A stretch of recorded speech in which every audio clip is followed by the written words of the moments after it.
شهر رمضان الذي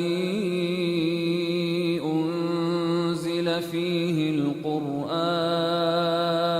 Alhamdulillah wa salatu wa salam ala Rasulillah wa ala alihi wa sahbihi ajma'een, and welcome back to another episode of Taraweeh Reflections.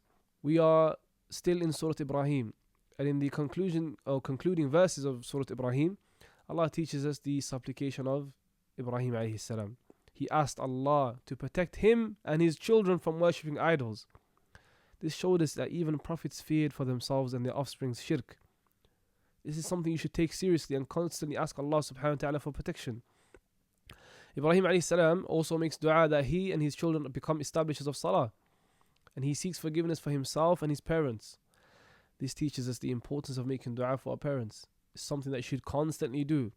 رَبِّ اغْفِرْ لِي وَلِوَالِدَيَّ. Then Allah subhanahu wa ta'ala brings us to Surah Al-Hijr, where He makes a promise that should increase a person's certainty and iman in the Quran. Allah promised to preserve the Quran. إِنَّا نَحْنُ نَزَّلْنَا الذِّكْرَ وَإِنَّا لَهُ لَحَافِظُونَ. This book is unlike any other. It remains unchanged, protected by Allah subhanahu wa ta'ala up until the Day of Judgment. Allah also teaches us balance in how to view Him. And this is a very important principle for the believer. Allah subhanahu wa ta'ala says, نَبِّئْ عِبَادِي أَنِّي أَنَا الْغَفُورُ الرَّحِيمُ وَأَنَّ عَذَابِي هُوَ الْعَذَابُ الْأَلِيمُ. Allah is the most merciful, yet at the same time His punishment is the most painful and severe. This should give a believer a balanced view of Allah, that you hope in His reward and at the same time you fear His punishment. Then we enter into Surah An-Nahl. This surah is known as the Surah of Blessings. Allah subhanahu wa ta'ala mentions many of His favors. For example, animals that we ride for travel, cattle with benefits, rain that brings dead land back to life, crops that grow, milk that we enjoy, and honey that we love. Allah subhanahu wa ta'ala reminds us of these blessings. And these are only some of His blessings. And if you were to try and count Allah's blessings, Allah says in this surah, وَإِن تَعُدُّوا نِعْمَةَ اللَّهِ لَا تُحْصُوهَا.